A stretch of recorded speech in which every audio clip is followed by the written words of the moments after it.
I sat down at the Christmas dinner table, trying not to wince from my cracked ribs. My daughter, Jennifer, son-in-law Brandon, grandchildren Emma and Tyler, and other relatives watched uncomfortably. Brandon raised his glass with that smile I'd grown to hate. A toast to Carla, still tough as nails, even after that nasty fall down the cottage stairs. Guess the old woman learned her lesson about wandering in the dark. I smiled back, then lifted my shirt, showing the massive bruising across my torso. You're right. Someone learned a lesson. It just wasn't me. Brandon's face went white.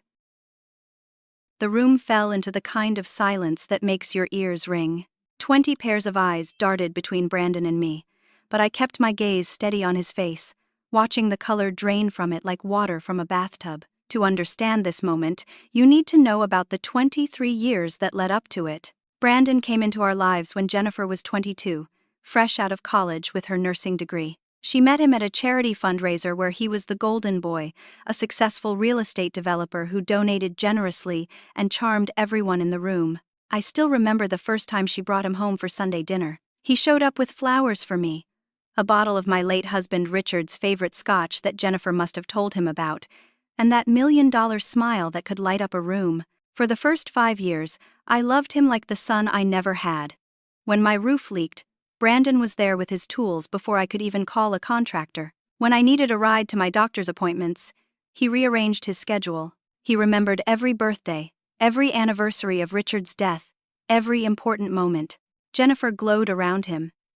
And when Emma was born, followed by Tyler 2 years later, I thought we had the perfect family. But perfection has a way of cracking when you look too close. It started small. So small I thought I was imagining things. Jennifer stopped wearing the sundresses she loved, said she preferred longer sleeves. She quit her job at the hospital because Brandon said one income was enough and the children needed their mother. At family gatherings, she became quieter, always glancing at Brandon before speaking, as if checking for permission. The first time I saw a bruise on her upper arm, she laughed it off. "You know me, Mom, always bumping into things." The second time, it was her wrist. The third, a fading mark on her neck she tried to hide with a scarf in July. When I gently asked if everything was all right, she became defensive, and Brandon became even more attentive, more perfect, bringing her flowers and jewelry, making grand romantic gestures that made me look like a paranoid old woman. 10 years ago, Brandon came to me with an investment opportunity. He'd found this cottage property up north, a perfect development opportunity. With my retirement savings as an investment, we could build luxury vacation rentals. The returns would secure my future and leave something for the grandchildren. The paperwork looked legitimate, the plans professional. Richard had left me $400,000 in life insurance and savings, and I trusted Brandon with every penny. The cottage became our family gathering spot, though Brandon always insisted on managing everything. When my brakes failed on the highway, Brandon was the first one at the hospital, tears in his eyes, saying he'd just had them serviced and would sue the mechanic. I started keeping a journal, documenting everything. The way Jennifer flinched when Brandon moved too quickly. The fear in Tyler's eyes when his father's voice rose. The way Emma, brilliant Emma who'd always been so confident, became anxious and quiet. I hired a private investigator, Thomas Bennett, a former police detective who specialized in financial crimes. What he found made my blood run cold. The cottage property was never developed. The papers were forged, the permits fake. My $400,000 had vanished into offshore accounts and Brandon's failing business ventures. But that wasn't the worst of it. 3 weeks before Christmas, I confronted Brandon privately at the cottage. "Keep your mouth shut, or Jennifer and the kids will be planning your funeral." Now, sitting at this Christmas table with my ribs still screaming, I watched Brandon try to recover his composure. He forced a laugh, the sound brittle as old bones. "Carlos confused," he said, looking around at our family. "The pain medication has her saying crazy things. You know how these drugs affect the elderly." He reached for my arm. "Let me help you to your room so you can rest." I pulled away and reached under my chair, bringing out a thick folder I'd hidden there before dinner. "Imperfectly clear-headed, Brandon." In fact, I've never seen things more clearly. Jennifer looked between us, her face a mixture of confusion and growing fear. "Mom, what's going on?" I opened the folder and spread its contents on the table, right between the green bean casserole and Patricia's famous sweet potato pie. Bank statements, photographs, medical records, legal documents, evidence of 20 years of lies laid out like a feast of truth. "These are the bank statements showing the $400,000 Brandon stole from me," I said, my voice steady despite the pain. "These are photographs of my injuries from multiple accidents that weren't accidents at all. And this," I held up a USB drive, contains security footage from the cottage showing Brandon pushing me down the stairs. The room erupted. My sister Margaret gasped. Her husband Donald stood up so fast his chair fell over. Cousin Robert, who'd retired from the police force 5 years ago, reached for the photographs, but I kept my eyes on Jennifer, watching as the color drained from her face. "Mom," she whispered, but I could see it in her eyes. She knew. Deep down, she'd always known. "There's more," I continued. "I hired Thomas Bennett, a private investigator. Brandon, you remember Thomas, don't you? Has been following you for 6 months, documenting everything." Brandon's jaw clenched. "This is ridiculous. You hired someone to stalk me? That's illegal." "What's illegal is fraud, assault, and domestic violence," I replied. "Jennifer, honey, I know this is hard, but you need to hear this. The investigator has photographs of Brandon with another woman, a woman named Susan who lives 2 hours away. She has a 5-year-old son, Brandon's son." Jennifer's hand flew to her mouth. Emma, my 18-year-old granddaughter, stood up suddenly. "I knew it," she said, her voice shaking. "I knew something was wrong, Dad. I installed a recording app on my phone 6 months ago. Every time you screamed at Mom, every time you threatened her, every time you—" She pulled out her phone with trembling hands. "I have it all recorded." Brandon lunged toward Emma, but Tyler, 16 and built like the football player he was, stepped between them. "Don't touch her," he said, his voice low and dangerous. "Don't ever touch any of us again." "Tyler, you don't understand," Brandon started, but Tyler cut him off. "I understand plenty. I've been sleeping with a baseball bat under my bed for 2 years, terrified of what you might do. I've watched you hurt Mom. I've seen the bruises she tries to hide. I've heard you screaming at Grandma on the phone when you thought we were asleep." Jennifer stood up slowly, her legs shaking. "Margaret," she said to my sister, "remember when I asked if I could store some boxes at your house? They weren't holiday decorations. They were journals. 3 years of journals documenting everything. Every threat, every blow, every time I thought about leaving but was too scared." Brandon's perfect mask was crumbling, his hands clenched into fists, and he took a step toward Jennifer. "You ungrateful." "I wouldn't finish that sentence if I were you," I said, pulling out my phone. "You see, Brandon, this isn't just a family dinner. It's a setup. This phone has been recording everything, and it's streaming directly to FBI agent Patricia Coleman and Detective Richard Hayes, who are sitting in a van right outside." Brandon froze. Through the window, we could see the blue and red lights beginning to flash in our driveway. "Your business partner Stephen Morris was arrested this morning," I continued. "Has already agreed to testify about your property fraud schemes in exchange for a reduced sentence. Did you really think you could steal from 12 elderly people and no one would notice?" The front door opened, and Agent Coleman walked in, followed by Detective Hayes and 4 uniformed officers. Patricia Coleman was exactly the kind of agent you'd want on your side. Mid-40s, sharp eyes that missed nothing, and an air of authority that filled the room. "Brandon Mitchell," she said, "you're under arrest for wire fraud, elder abuse, assault, and domestic violence. You have the right to remain silent." Brandon backed away, knocking over his chair. "You set me up. This is entrapment. I want my lawyer." "You can call your lawyer from the station," Detective Hayes said, moving toward him with handcuffs. But Brandon wasn't going quietly. 23 years of carefully maintained control shattered like the wine glass he suddenly swept off the table. "You vindictive old witch!" he screamed at me. "You've poisoned my family against me." Jennifer would never have done this without you interfering. Always interfering. Always thinking you're better than everyone else. No, Brandon, Jennifer said, her voice stronger than I'd heard it in years. Mom didn't poison me against you. You did that all by yourself. Every time you raised your hand to me. Every time you told me I was worthless. Every time you made me believe I deserved it. As Detective Hayes clicked the handcuffs around Brandon's wrists, the doorbell rang. Emma answered it. And there stood a woman none of us recognized. Mid-60s, well-dressed, with Brandon's same green eyes and sharp cheekbones. "Hello," she said quietly. "I'm Helen Mitchell, Brandon's mother. I've been waiting 15 years for this day." Helen Mitchell walked into our dining room like a woman approaching a bomb shed been waiting to defuse for decades. Brandon's face went from red rage to ghostly white in seconds. "Mother," he said, the word barely a whisper.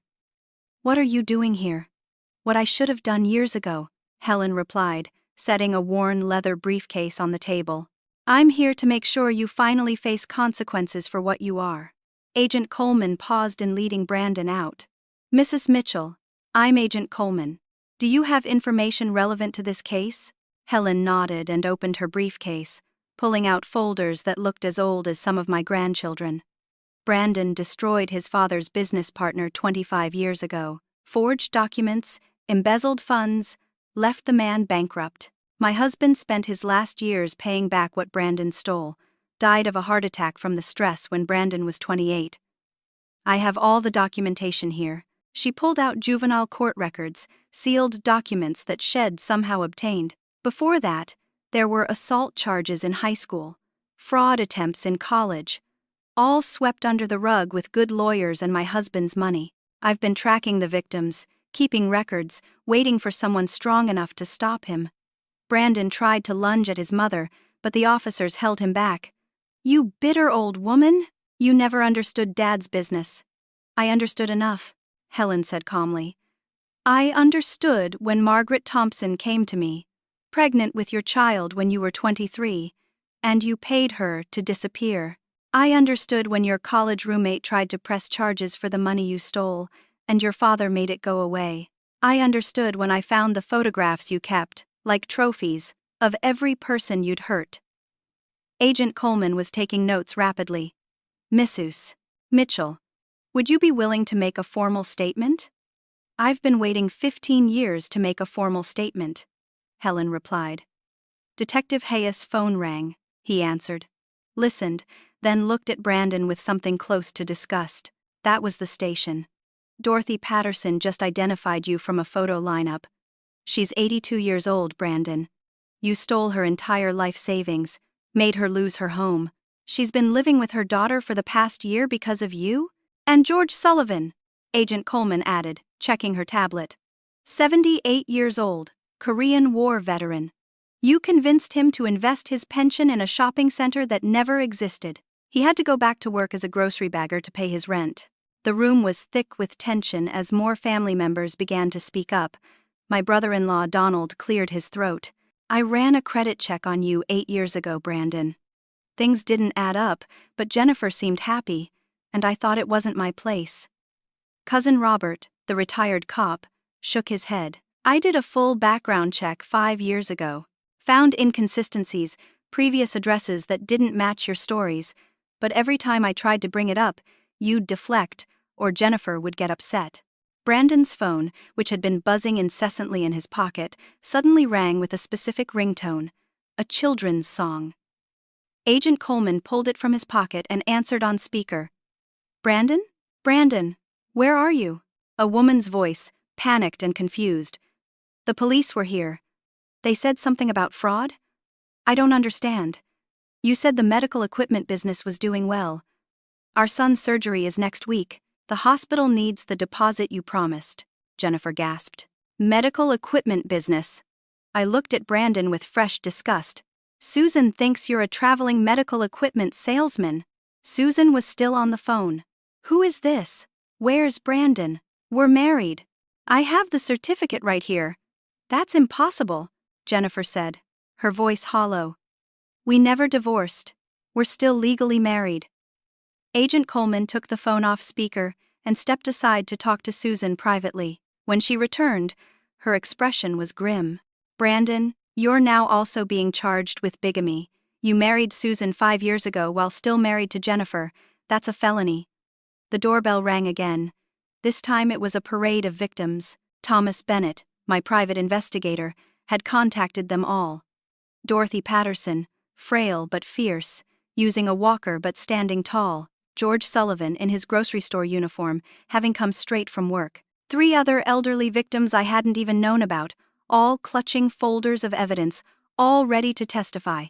"You told me it was a sure thing," Dorothy said, her voice shaking with age and anger. "You sat in my living room, drank my tea, looked at pictures of my grandchildren, and then stole everything my husband left me." As the officers finally led Brandon out, he turned to look at Jennifer one last time. "Everything I did was for our family." Jennifer stood up straighter than I'd seen her stand in years. "No, everything you did was for yourself. The family was just your cover story, your props in the performance of being a good man. But the show's over, Brandon. The curtain's down, and everybody can see who you really are." After Brandon was gone, the house felt different, like the air after a storm. Susan arrived an hour later with her 5-year-old son, a little boy named James, who had Brandon's eyes but thankfully seemed to have missed his cruelty. Susan was in shock, clutching documents that proved Brandon had lived an entirely fabricated life with her. "He had an office," she said numbly. "Business cards, a website, employees who would answer the phone. How could it all be fake?" "Because that's what he does," Helen said gently, taking Susan's hand. "He creates elaborate fictions and makes people live in them until reality crashes through. I'm sorry you got caught in his web. We all did, in different ways." Thomas Bennett spread out his investigation files on the cleared dining table. The scope of Brandon's deception was staggering. Shell companies, offshore accounts, forged documents going back 15 years, had stolen not just from family but from anyone vulnerable enough to trust him. "The FBI has been building a case for 2 years," Agent Coleman said when she returned from processing Brandon. "Your evidence, Mrs. Carla, was the missing piece. We knew someone was running these schemes, but Brandon was careful. He always made the victims feel like the failures were their fault, too embarrassed to report it." "How much did he steal in total?" I asked, though I wasn't sure I wanted to know the answer. "That we can trace?" "Over $3 million. There may be more victims who haven't come forward yet." Emma, who'd been quiet since Brandon was arrested, suddenly started crying. "I feel so stupid. Hez my father. I should have done something sooner. I should have protected Mom better." Jennifer wrapped her arms around her daughter. "No, sweetheart. I'm the one who should have protected you. I'm the one who stayed, who made excuses, who taught you that this was normal. None of you are to blame," Helen said firmly. "Brandon is a master manipulator. He learned it young, perfected it over decades. The only person responsible for Brandon's actions is Brandon." Tyler, who'd been standing guard by the door as if Brandon might return, finally sat down. "What happens now?" "Now," I said, putting my hand on his shoulder. "We heal. We tell the truth. We rebuild. And we make sure Brandon never hurts anyone again." The next morning, Brandon posted bail. $1 million. Paid with money we didn't know he had. From accounts Thomas Bennett hadn't found. His lawyer, James Crawford, was known for getting guilty rich men lighter sentences. And he came out swinging. Within 48 hours, Crawford had filed a countersuit claiming elder abuse, but with a twist. I was the abuser. According to the filing, I had manipulated my vulnerable son-in-law, taken advantage of his generosity, and when he tried to set boundaries, I concocted an elaborate scheme to frame him. The local news picked it up immediately. Brandon, ever the performer, gave an interview on the courthouse steps. He wore his best suit, the one Jennifer had bought him for their 20th anniversary, and spoke with tears in his eyes about how his mother-in-law had turned his family against him. "I've done nothing but love and provide for my family," he said to the cameras. "I helped Carla with everything, treated her like my own mother, and this is how she repays me? By coaching my children to lie? By manipulating my wife when she's vulnerable? Some people believed him. Brandon had spent years cultivating his image as a generous businessman and devoted family man. Head donated to charities with stolen money, served on the church board, coached Tyler's Little League team when he was younger. My phone started ringing with calls from people I'd known for years. "Carla, this can't be true," said Martha, from my book club. "Brandon's such a good man." Others were crueler. Someone spray-painted liar on my garage door. Dead flowers appeared on my doorstep with a note saying I should be ashamed of myself. My car tires were slashed while I was grocery shopping. But Jennifer refused to be silenced. She called a press conference of her own, and when she walked up to those microphones, she didn't look like the quiet, scared woman she'd been for 20 years. She looked like a warrior. She didn't just speak, she showed. She lifted her sleeves to reveal old scars. She had photographs Thomas Bennett had taken of bruises Brandon didn't know had been documented. She read from her journals, entry after entry of fear and pain and trapped desperation. June 15th, 2018. She read, her voice steady. "Brandon hit me tonight because dinner was 5 minutes late. The children were in the next room. I could hear Emma crying, but I couldn't go to her because I couldn't stand up yet." September 3rd, 2019. "Brandon says if I ever try to leave, he'll make sure I never see my children again. He says no court would give custody to someone with my mental health issues. I don't have mental health issues, but he's been telling everyone I do for years." December 2nd, 2020. I tried to open my own bank account today. The bank manager called Brandon to confirm it was okay. He came home and broke 2 of my fingers, told the emergency room doctor I caught them in a car door. The tide began to turn. More women came forward. Linda Harrison, Brandon's secretary from 10 years ago, revealed Head sexually harassed her and fired her when she refused his advances. Rachel Chen, his college girlfriend, shared police reports from 24 years ago that campus security had buried. 3 more women, all former employees or business associates, all with similar stories of abuse, manipulation, and threats. The custody battle was vicious. Crawford filed for emergency custody of Emma and Tyler, claiming I was alienating them from their father and Jennifer was mentally unstable. The hearing was set for the following week. Emma and Tyler sat in that courtroom with more courage than most adults could muster. Emma, 18 and legally able to speak for herself, told the judge about years of watching her mother cower, of learning to gauge her father's mood by the sound of his footsteps, of keeping her younger brother safe when Brandon's rage exploded. "I started recording him when I was 16, Emma said. "Not because anyone told me to, but because I thought if something happened to Mom, I'd need proof. I have 47 recordings. Would you like to hear them?" The judge did.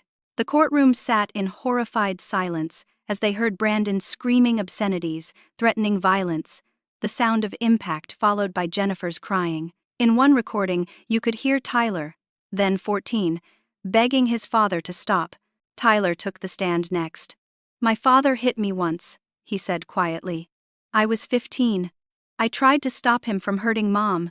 He backhanded me so hard I saw stars. Then he said if I ever interfered again, he'd make sure I never played football again. He said he'd break my legs and make it look like an accident." The judge, Margaret Hoffman, was known for being tough but fair. She looked at Brandon with barely concealed disgust. "Mr. Mitchell, I'm denying your petition for custody and issuing a restraining order. You are not to come within 500 feet of your children or Mrs. Jennifer Mitchell." Crawford tried to object, but Judge Hoffman cut him off. "Counselor, I've heard enough.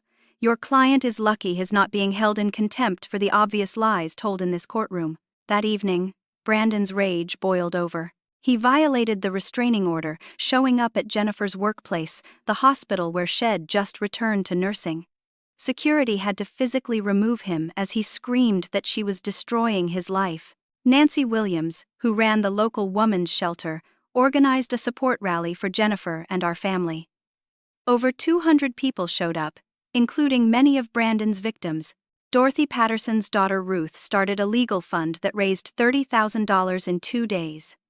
The church where Brandon had been a deacon held a special meeting and unanimously voted to remove him from all positions.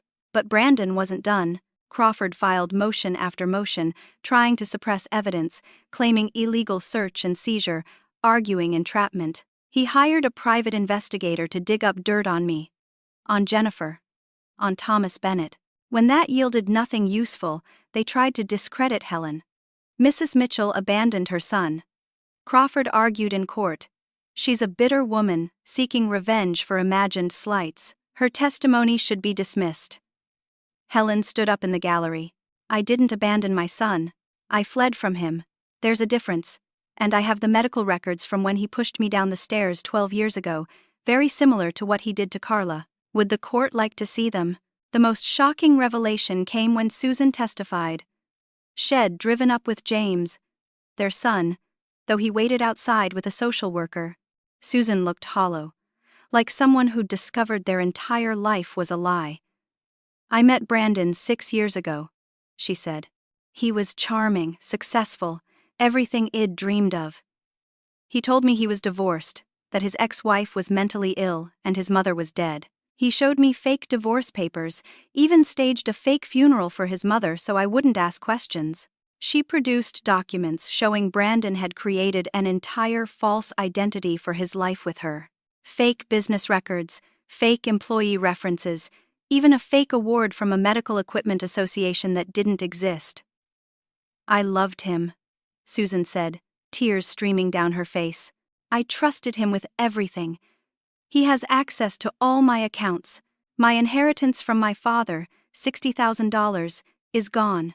My son needs heart surgery, and the money Brandon promised isn't there because it never was. The FBI forensic accountant, Sarah Mitchell, testified next. Shed found 17 hidden accounts, 3 shell companies in the Cayman Islands, and a complex web of financial fraud spanning 15 years.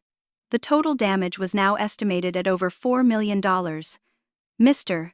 Mitchell specifically targeted elderly victims and single mothers, she explained. He looked for people who were vulnerable, who had money but perhaps not sophisticated financial knowledge, who would trust a charming, successful man who seemed to care about them. It was during Sarah's testimony that something extraordinary happened. Brandon fired James Crawford. Right there in the courtroom, he stood up and announced he was representing himself. Crawford looked relieved. Later, we learned Brandon had threatened Crawford's family when the lawyer suggested taking a plea deal. Crawford immediately reported this to the court and withdrew from the case. The trial began 3 months later. Prosecutor Amanda Foster was brilliant, methodical, and absolutely ruthless when it came to predators who targeted the vulnerable. Shed made her career putting away con artists and abusers, and she told me privately that Brandon was one of the worst Shed's seen. It's not just the money, she said. It's the psychological torture, the way he isolated victims, made them doubt themselves, convinced them they were crazy or stupid or worthless. That takes a special kind of evil. Brandon, representing himself, was a disaster from the start. Had always been able to charm and manipulate individuals, but a courtroom was different. Judge Patricia Washington, who was presiding over the criminal trial, had zero patience for his theatrics. Mr. Mitchell, she said on the first day, you've chosen to represent yourself, which is your right. But if you continue to make speeches instead of asking questions, I'll hold you in contempt. I took the stand on day 3. Brandon tried to rattle me, asking about my medication, my age, suggesting I was confused about dates and events. But I'd been preparing for this moment for months. Mrs. Carla, Brandon said, using that patronizing tone I'd grown to hate, isn't it true that you've been taking pain medication that can cause confusion and false memories? Yes. I take pain medication, I replied calmly, for the 3 cracked ribs you gave me when you pushed me down the stairs. Would you like to see the x-rays? Or perhaps the security footage of you pushing me? He tried a different approach. You've always resented me marrying your daughter, haven't you?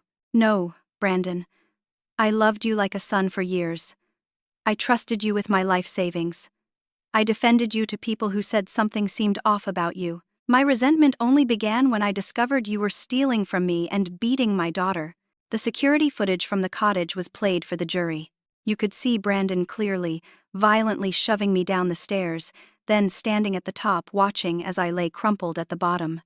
One juror gasped.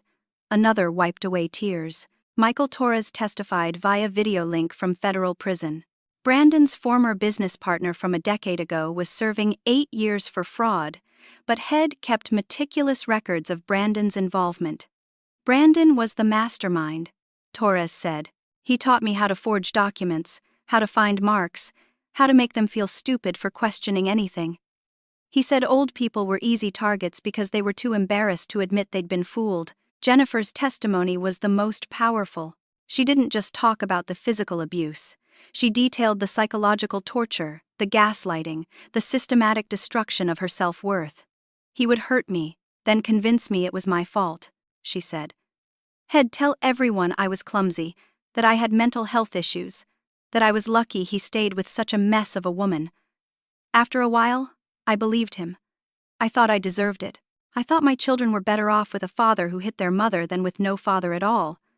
And what changed your mind? Amanda Foster asked. Jennifer looked at me, then at Emma and Tyler in the gallery. My mother's courage. My daughter's recordings. My son's baseball bat. I realized they were all trying to protect me, and I needed to protect them too. Brandon didn't just abuse me. He was destroying our entire family. Brandon's cross-examination of Jennifer was painful to watch. He alternated between trying to intimidate her and attempting to manipulate her emotions. Jennifer, remember our wedding day, he said at one point. Remember the vows we took. I remember, Jennifer said steadily. I vowed to love and honor you. You vowed to cherish and protect me. Only one of us broke those vows, Brandon, and it wasn't me. The FBI computer forensics expert, David Anderson, presented the evidence that sealed Brandon's fate. They'd recovered his laptop, which Brandon thought Head destroyed. On it were detailed records of every crime, every victim, every dollar stolen. But worse than that were what David called trophy files. Brandon had kept photographs of his victims' pain, pictures of me at the bottom of the stairs. Screenshots of Dorothy Patterson crying at the bank when she learned her accounts were empty. A video of Jennifer begging him to stop hitting her. Head organized them by date. Like a sick scrapbook of suffering. One file was labeled Future Plans. In it were detailed schemes to have me declared incompetent, take power of attorney, and steal the rest of my assets. There were similar plans for 3 other elderly victims. There was a life insurance policy on Jennifer Head forged her signature on, worth $2 million. In my 20 years of forensic analysis, David said, I've never seen such detailed documentation of premeditated abuse and fraud. The defendant didn't just commit these crimes, he celebrated them. Brandon tried to explain it away, claiming the files were planted, that he was being framed. But then, Amanda Foster played a recording from Brandon's own phone, recovered from a cloud backup he didn't know existed. It was Brandon talking to someone named Marcus, planning to flee to a non-extradition country if things went bad. He detailed how much money he had hidden, how He'd leave Jennifer and the kids without a word, how He'd start over with a new identity He'd already created. The old woman is getting suspicious, Brandon's voice said on the recording. If she keeps digging, I might have to arrange a more permanent accident. The courtroom was dead silent after that. Helen testified about Brandon's early crimes, providing documentation going back to when he was 16. She painted a picture of a young man who'd never faced consequences, who'd been enabled by a father who always cleaned up his messes, who'd learned that charm and lies could get him anything he wanted. When did you realize what your son was? Amanda asked. When he pushed me down our basement stairs 12 years ago, Helen replied. It confronted him about money missing from his father's business. He didn't even hesitate, and as I lay there with a broken hip, he told me I was old and clumsy and everyone would believe I fell. That's when I knew my son was a monster. Susan testified about the bigamy, the fake life Brandon had created with her. Their son James had been told his grandmothers were dead, that his father's family had died in a car accident. The boy was in therapy now, trying to understand why his father had lied about everything. He owes $47,000 in fake medical equipment he never delivered, Susan said. Those orders were from nursing homes, hospitals that serve low-income patients. He stole from places that help the most vulnerable people. The parade of victims continued. Each one told their story of trust betrayed, life savings stolen, dreams destroyed. Brandon tried to cross-examine them, but it only made things worse. He came across as cruel, dismissive, completely lacking in empathy. When Brandon took the stand in his own defense, it was like watching someone dig their own grave. He contradicted himself constantly, blamed everyone else for his crimes, and showed zero remorse. When shown the security footage of pushing me down the stairs, he actually said, "She shouldn't have confronted me alone." Amanda Foster's closing argument was masterful. She laid out 23 years of escalating crimes, from teenage assault to elder abuse, from domestic violence to million-dollar fraud. She showed how Brandon selected victims, isolated them, terrorized them, and then discarded them when they had nothing left to give. "Brandon Mitchell isn't just a criminal," she said. "Has a predator who spent decades perfecting his hunt. He doesn't deserve your sympathy. He deserves to be stopped, permanently, before he destroys any more lives."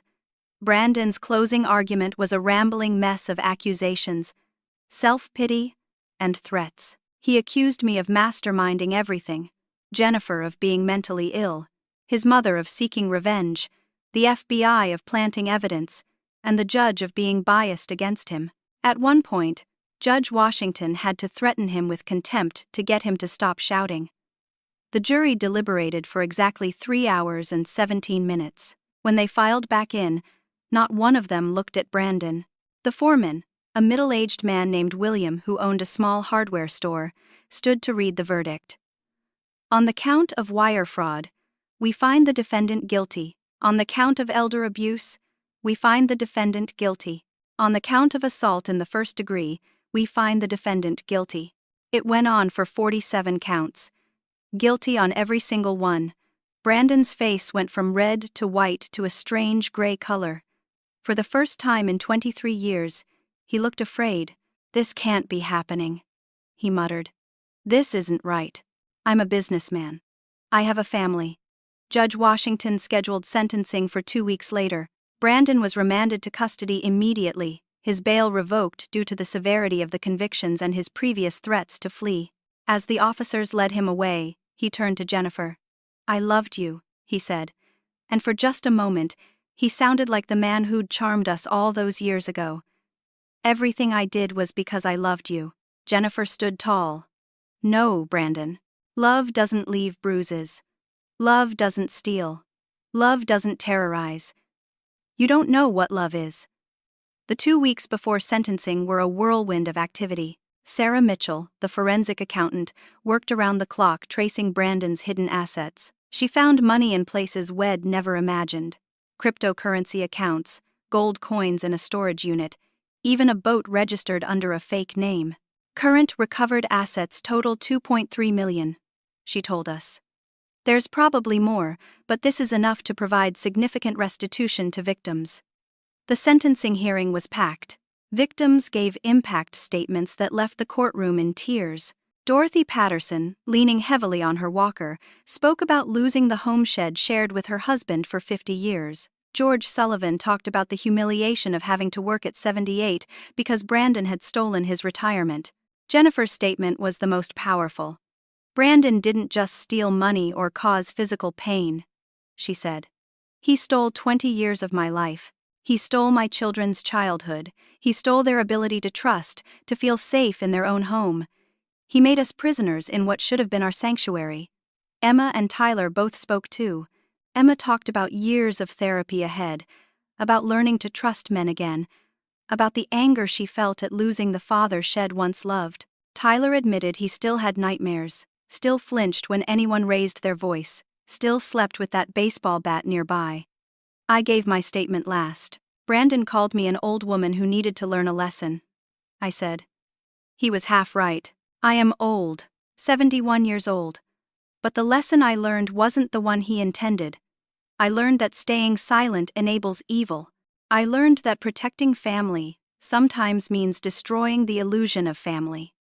I learned that it's never too late to fight back. Judge Washington took her time with the sentence. She detailed Brandon's crimes, his lack of remorse, the devastating impact on dozens of victims. She talked about the special cruelty of targeting the elderly, of abusing family trust, of keeping trophies of his victims' pain. "Mr. Mitchell," she said finally, "you are a predator of the worst kind. You used charm and trust as weapons. You targeted those who loved you or needed you. You showed zero mercy to your victims, and this court will show little to you." She sentenced him to 25 years minimum for the combined federal charges, to be served consecutively with 15 years for state charges, 40 years minimum before possibility of parole. Brandon would be 98 years old before he could even apply for release. Brandon collapsed. He actually fell to his knees and sobbed, begging for mercy, promising to change, swearing he'd make amends. It was the first genuine emotion we'd seen from him, but it wasn't remorse. It was self-pity. As they led him away, Helen stood up. "Brandon," she called out. He turned to look at his mother. "Your father would be ashamed of you," she said simply. It was the last time any of us saw Brandon free. The asset recovery process took months, but eventually, most victims received at least partial restitution. I recovered about $300,000 of my $400,000. Dorothy got enough to buy a small apartment. George could finally retire again. Susan received child support for Jameis' medical needs. Jennifer filed for divorce immediately after the trial. With Brandon convicted of bigamy, it was straightforward. She got full custody, the house, and what legitimate assets remained. She returned to nursing full-time, specializing in trauma care. "I understand pain now," she told me. "I can help others who are suffering." Emma started college that fall, majoring in criminal justice with a minor in psychology. "I want to be a prosecutor," she said. "I want to be the voice for people who are too scared to speak up." She also started a support group at her university for children of abusive parents.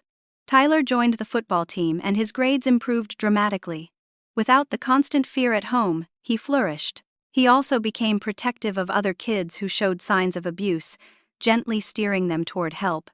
His coach told me Tyler had natural leadership abilities that were finally emerging. 6 months after the trial, we received news from the federal prison. Brandon had tried to hire someone to kill me. Head approached his cellmate, offering him $50,000 from a hidden account to arrange my death. Everyone suspected it was Helen, liquidating what remained of her late husband's estate to help victims like Jennifer. She never confirmed it, but she smiled when the new wing was named the Second Chances Recovery Center. 1 year later, we gathered for Christmas dinner again. Same dining room, same table, but everything else had changed. The heaviness that had hung over our family gatherings for 2 decades was gone, replaced by something I hadn't felt in years: genuine joy. Jennifer hosted at her new apartment. A bright, airy space shed decorated herself without having to ask anyone's permission. The Christmas tree was covered in ornaments the children had made over the years, including some from their childhood that Brandon had once called ugly and tried to throw away. Now they hung proudly, symbols of survival and reclaimed memories. Susan and James joined us, having become part of our extended family in ways none of us could have predicted. Susan and Jennifer had formed an unlikely friendship, bonded by their shared experience and determination to rebuild. James, now 6, played easily with Tyler, who'd become a protective big brother figure to the boy. Helen arrived early to help with cooking, something she said she hadn't done in years. "Brandon never let me in his kitchen," she told us, said my cooking was old-fashioned and embarrassing. Now she made her mother's sweet potato casserole recipe, filling the apartment with warmth and cinnamon. Emma came home from college with news. She'd made the dean's list and been accepted for an internship with the district attorney's office. "My professor says my personal statement was one of the most powerful he'd ever read," she said. "I wrote about Dad, about speaking up, about justice being a choice we make every day." Tyler had grown 3 inches and gained confidence that seemed to radiate from him. He'd been elected captain of the junior varsity football team and was tutoring younger kids in math. "Coach says I have natural leadership," he said, still surprised by the compliment. I never knew that about myself before. As we sat down to dinner, I noticed my ribs didn't hurt anymore. The physical pain had healed months ago, but the emotional weight had taken longer to lift. Now, looking around the table at my family, truly free for the first time, I felt something I'd almost forgotten existed. Peace. I'd like to propose a toast, Jennifer said, raising her glass of sparkling cider. To Mom, who had the courage to fight when I was too scared. To Helen, who kept evidence for 15 years waiting for justice. They think it could help other victims find their courage. I flipped through the pages, seeing our story laid out in black and white. The pain was there, but so was the triumph. The fear was documented, but so was the courage. It was our truth, no longer hidden, no longer shameful. The advance is enough to fully restore your retirement fund, Jennifer added. And the ongoing royalties will go to the Second Chances Recovery Center. Helen pulled out her own contribution, a photo album she'd been working on. But instead of pictures of Brandon, it was filled with images of our new life. Jennifer laughing at her nursing school graduation ceremony, Emma on her first day of college, Tyler scoring a touchdown, James blowing out birthday candles, Susan and Jennifer having coffee together, supporting each other. Me, standing tall at the courthouse, no longer afraid. I call it after, Helen said. Because that's what matters now. Not what he did to us, but what we did after. The doorbell rang, and Thomas Bennett, my private investigator, arrived with his wife Patricia. They'd become friends through this ordeal, checking on us regularly. Thomas brought news. The FBI had used our case to train agents on identifying and stopping family financial abuse. Brandon's case had become a textbook example of how predators operate within families. You've saved dozens of potential victims, Thomas said. Your courage to speak up created a ripple effect. 3 other families came forward after seeing your story on the news. Their abusers are now facing justice too. As the evening wound down, Emma pulled out her phone, not to record evidence this time, but to capture joy. We took pictures together, all of us, even Helen and Susan, a family forged not by blood or marriage, but by survival and choice. Before everyone left, I stood to speak one more time. Brandon thought he was teaching me a lesson about staying quiet, about accepting abuse, about being a powerless old woman. But the real lesson I learned is this: it's never too late to fight back. You're never too old, too broken, or too afraid to seek justice. The shame belongs to the abuser, not the abused. I looked at each face around me. We all learned lessons this year. Jennifer learned she was stronger than she knew. Emma learned that speaking up can save lives. Tyler learned that real men protect, not harm. Helen learned that confronting the past can free the future. Susan learned that truth, no matter how painful, is better than living a lie. And James, I said, looking at the little boy who was drawing a picture of our family, all of us included in his crayon masterpiece, James will learn that families are supposed to be safe places, that love doesn't hurt, and that sometimes the best thing a family can do is stop a bad person from hurting anyone else. Later that night, after everyone had gone home, I sat in my living room looking at the Christmas tree. On top was a new angel Jennifer had bought, its wings spread wide, face turned upward. It reminded me of us, of our family rising from the ashes of what Brandon had tried to destroy. My phone buzzed with a text from Jennifer. "Thank you for saving us, Mom," I texted back. We saved each other. And that was the truth. No one person had defeated Brandon. It had taken all of us, each finding our courage at different moments, supporting each other when we faltered. It had taken Helen keeping evidence for 15 years, Emma secretly recording abuse, Tyler standing guard, Jennifer documenting everything, Susan coming forward with the truth, and me, a 71-year-old woman with cracked ribs, refusing to be silenced. Brandon had been wrong about so many things, but had been most wrong about this. We weren't weak because we were victims. We were strong because we survived.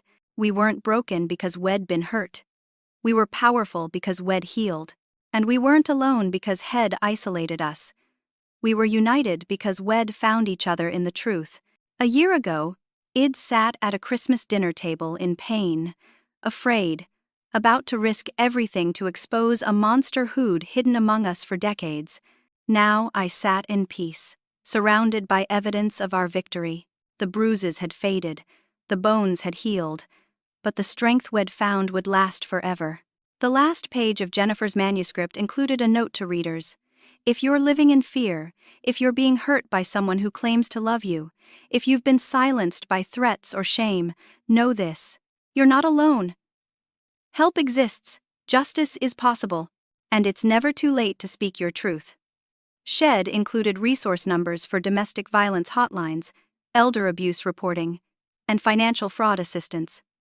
Because our story wasn't just ours anymore, it belonged to everyone who needed to hear that survival was possible, that abusers could be stopped, that families could rebuild after tragedy. I thought about Brandon in his federal prison cell, facing 45 more years behind bars. Head wanted to teach me a lesson about power, about how the strong prey on the weak. Instead, Head taught me that the weak become strong when they stand together, that truth is more powerful than lies, that courage can come at any age, and that sometimes the most important thing an old woman can do is refuse to learn the wrong lesson. The clock struck midnight, officially ending Christmas Day, but for our family, it marked something else. Another day of freedom, another day of healing, another day of the life we'd fought so hard to claim. Brandon had called me a tough old woman who needed to learn a lesson. He was right about one thing: I was tough, tougher than Head ever imagined. Tough enough to bring down a man who'd terrorized my family for 23 years. Tough enough to rebuild from the ashes. Tough enough to transform our pain into purpose. The lesson had been learned, just not the one Head intended. And that, perhaps, was the greatest justice of all. Looking back now, I want to ask you something, and I'd really love to hear your thoughts in the comments. Have you ever had to stand up to someone who seemed untouchable? Someone everyone else believed was wonderful? What gave you the courage to finally speak your truth? If this story resonated with you, please consider giving it a like and subscribing to hear more stories of triumph over adversity. Share this with someone who might need to hear that they're not alone, that justice is possible, that it's never too late to fight back. Thank you for listening to our story. May you always find the courage to speak your truth, the strength to protect those you love, and the wisdom to know that the only shame in abuse belongs to the abuser, never the survivor. Remember, you're stronger than you know, braver than you feel, and worth more than anyone who hurts you could ever understand. Until next time, stay strong, stay safe, and never forget that sometimes the most powerful thing you can do is simply refuse to stay silent.